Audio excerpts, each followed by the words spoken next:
어린 마음에는 되게 충격이었죠. 근데 지금 생각해보면 그게 피드백의 핵심이라는 생각이 들어요. 오늘은 피드백에 대한 얘기를 좀 해볼까 합니다.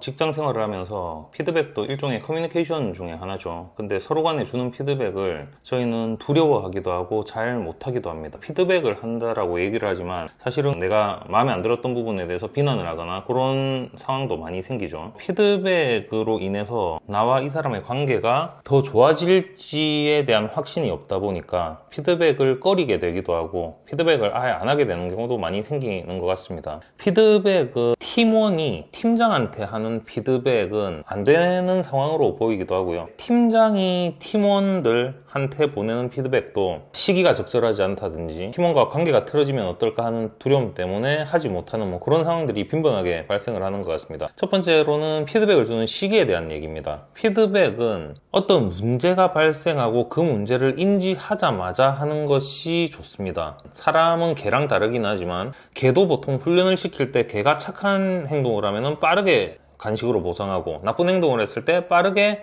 그거에 대한 부정적인 피드백을 주고 그게 굉장히 중요하다고 하거든요. 행동과 피드백 사이의 간격이 길면은 그 연관성을 잘 알지를 못한다고 합니다. 물론 사람은 당연히 그것보다는 연관관계에 대해서 더 이해할 수 있는 능력이 높기 때문에 뭐 조금 지나사는 건 당연히 괜찮겠죠. 그럼에도 불구하고 오늘 뭔가 문제가 발생했는데 3일 후에 피드백을 한다든지 이런 거는 굉장히 피드백에서는 안 좋다라는 얘기를 하는 겁니다. 그래서 피드백 시점은 그때 빠르게 자주 주는 게 좋다.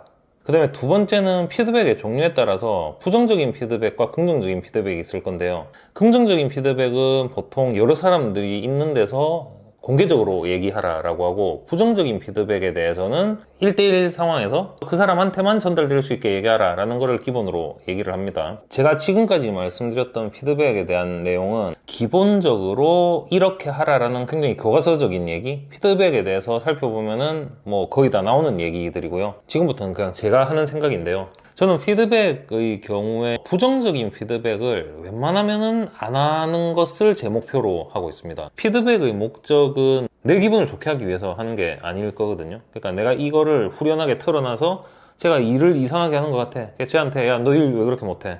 라고 하면 내 속이 후련할지 몰라도 피드백의 실제 목적은 그게 아니라는 거죠. 피드백을 하는 이유는 결국은 일이 잘 풀리게 하고 이 상황을 조금 더 개선시키고자 하는 게 피드백이에요. 근데 인간은 감정적인 동물이기 때문에 피드백을 받았을 때 사안만을 가지고 내가 이런 문제가 있었구나 라고 생각을 하는 경우가 굉장히 드물다는 거죠. 말 그대로 부정적 피드백을 듣게 되면 사람은 그냥 기분이 나빠집니다. 그거는 어쩔 수가 없는 메커니즘이에요. 아무리 논리적이고 이성적인 사람이라도 부정적인 피드백을 듣는 순간 기분이 나빠지고 방어적인 자세로 들어갈 수밖에 없습니다. 사람의 본성이에요. 이거를 물론 이 본성을 잘 극복해서 피드백을 잘 받아들이는 사람은 더 성장할 수 있겠지만 1차적으로 느끼는 감정은 부정적이고 방어적인 감정이 들 수밖에 없을 겁니다.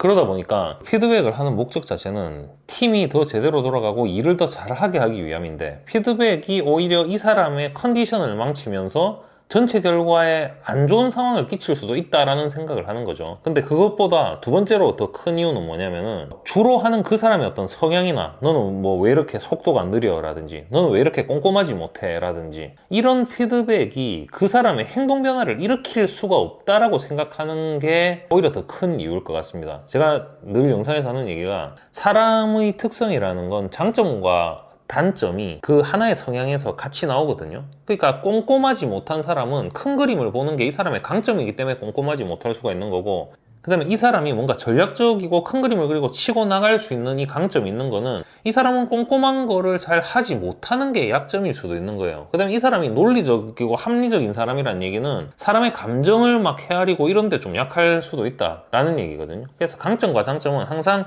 하나의 성향에서 같이 나옵니다. 근데 이 사람의 약점에 대해서 뭔가 피드백을 자꾸 날려요. 그럼 이 사람이 과연 이 약점을 버리고 강점을 갈 수 있겠느냐? 그게 불가능할 거란 거죠. 결국 이 사람이 약점 대신에 강점을 가질 수 있다라는 얘기는 오히려 이 약점을 버림으로써 이 사람의 강점도 버려지는 그런 상황이 되는 경우가 굉장히 많습니다. 그래서 우리가 보통 매니지먼트를 할 때 강점에 의한 매니지먼트를 하라는 얘기를 되게 많이 하거든요. 약점을 보완하는 데 내 시간을 쓰기보다 약점은 최소한으로 드러나지 않을 정도로만 땅에 묻어두고 내 강점을 극대화하는 게 훨씬 더 가성비가 높다라는 얘기는 많이 하잖아요. 그래서 이런 이유 때문에 저는 부정적인 피드백은 웬만하면 하지 않습니다. 그 부정적인 피드백이 정말 팀의 와해, 팀의 성과 자체에 완전 문제를 끼칠 상황이 된다면 사실은 그런 사람과는 같이 갈 수가 없는 게 맞는 거죠. 팀에 그런 사람이 있는 자체가 문제가 되는 거죠. 그래서 웬만한 경우에 부정적인 피드백은 하지 않고, 부정적인 피드백에 대해서 사실 하는 경우가 있기는 해요. 방식의 차이인데요. 부정적인 피드백을 할 때는 그 결과치 자체에 대해서 피드백을 합니다. 사람에 대해서, 이 사람이 무슨 일을 하고 결과가 나왔을 거잖아요.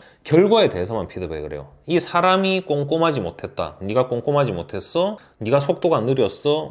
네가 모든 상황을 다 같이 보면서 하지 못했어. 통합적인 관점이 없었어. 이게 아니라 결과에 대해서 피드백을 해요. 꼼꼼하지 못했다면 꼼꼼하지 못해서 여기 뭔가 문제가 터졌겠죠. 여기 식별되지 않은 문제가 있었기 때문에 우리 제품에 이런 문제가 생겼고 고객이 불편을 겪게 됐어 라는 피드백은 이 결과에 대한 피드백이거든요. 그럼 이게 이제 약간 통하는 거죠. 아까 제가 했던 얘기랑. 결과에 대한 피드백이기 때문에 부정적이긴 하지만 이 사람의 감정에 대해서 최소한의 영향, 악영향을 미치는 거고, 이 사람의 성향에 대해서는 말해봤자 바뀌지 않을 거니까 최대한 네 성향은 네가 어떻게든 알아서 하더라도 결과에 대해서는 그런 부족함이 없도록 뭔가 너만의 방식을 찾아봐. 그러니까 꼼꼼하지 못한 사람한테 야, 꼼꼼하지 못하니까 꼼꼼하게 이러면은 성향에 대한 지적이지만, 결과에 대해서 이런 게 빠져서 이런 문제가 생겼어 라고 하면은 꼼꼼하지 못한 사람이 자기 나름대로의 그걸 커버할 수 있는 방법을 찾고 결과를 좋게 만드는 방법을 찾을 수 있는 그런 여지를 넘겨주는 거죠, 그 사람한테. 그래서 피드백은 저는 결과에 대해서만 주로 한다. 그 사람의 성향이나 태도에 대해서 피드백을 할 때가 되면 그건 이미 그 사람과 헤어져야 될 사람인 거지, 굳이 내가 입을 대서 이 사람이 피드백에 의해서 그 사람의 성향이나 태도가 바뀌진 않는다라고 생각을 하기 때문에 저는 결과에 대한 피드백을 줍니다. 근데 예외적으로 태도에 대한 피드백을 줄 때가 있어요. 그러니까 약간 주니어급들한테는 마인드셋이나 태도가 중요하기 때문에 그런 거를 줍니다. 근데 2번 이상은 주지 않는 것 같아요. 그러니까 태도라는 거는 일반적인 얘기인 거지 상황에 따라서 그게 바뀌는 게 아니거든요. 그러니까 오히려 태도는 일관성이 있는 거고, 그 태도 때문에 상황별로 이상한 일들이 발생을 하겠죠. 그래서 그 태도에 대한 피드백은 주니어들한테는 한 번 정도는 주는 것 같아요. 그러면 이 사람들이 그걸 받아들일 생각이 있는 사람들은 그거에 대해서 태도를 고치는 사람들도 주니어들을 본 적도 있어요. 근데 한 번 그렇게 얘기했는데 태도에 대한 어떤 그거를 받아들이지 못한다? 그러면 이제 아까 그쪽으로 돌아가겠죠. 그 사람한테는 더 이상 저는 태도나 성향에 대한 피드백은 하지 않고 결과에 대한 피드백만 하는 상황이 될 거예요. 그게 안 된다? 끝까지 안 된다면 이 사람은 같이 가지 못할 사람으로 판단을 내리겠죠. 제가 초등학교 때 재밌는 기억이 하나 있는데요. 저는 초등학교를 먼 데를 좀 다녀가지고 학교 끝나면 이제 집으로 바로 왔어야 됐어요. 그러니까 그 같은 아파트 단지 내에 있는 친구들이랑 같이 놀지를 못했어요. 근데 어느 날 이제 A, B라는 친구가 있고 제가 A한테 막 장난을 쳤는데 A가 정색을 하고 저한테 화를 내는 거예요. A한테 제가 야, B가 할 땐 가만히 있으면서 왜 내가 하니까 화를 내냐 했을 때 그 A라는 친구가 했던 얘기가 어린 저로서는 굉장히 좀 충격적이었어요. 그 친구가 저한테 너는 B만큼 나랑 안 친하잖아 라고 얘기를 했습니다. 어린 마음에는 되게 충격이었죠. 근데 지금 생각해보면 그게 피드백의 핵심이라는 생각이 들어요. 피드백은 내용, 형식, 하는 시점 이런 것도 물론 중요합니다. 기법적으로는 중요해요. 근데 이 사람이 나를 신뢰하고 있는가, 이 사람이 나를 믿고 있는가, 신뢰하고 믿는다는 얘기는 뭐냐면 이런 부정적인 피드백을 주면서도 이 사람은 나를 신뢰하고 나를 좋아하고 있을 거야, 나의 성장을 위해서, 팀 전체의 개선을 위해서 이 피드백을 하는 걸 거야 라는 그 신뢰가 있어야 이 사람이 피드백을 최대한 부정적이지 않게 받아들일 거거든요. 그래서 앞에서 했던 이 모든 얘기들은 어떻게 보면은 끈끈한 신뢰라는 게 기반이 된 상황에서 할 수 있는 피드백들입니다. 그래서 이게 이제 피드백 얘기에서 시작해서 신뢰 얘기로 넘어가서 좀 뜬금없을 수도 있는데 그게 이제 베이스가 된다는 얘기고, 그러면은 내가 피드백을 하는 사람에 대해서 신뢰를 어떻게 구축할 것이냐? 그거는 제가 생각하는 유일한 방법은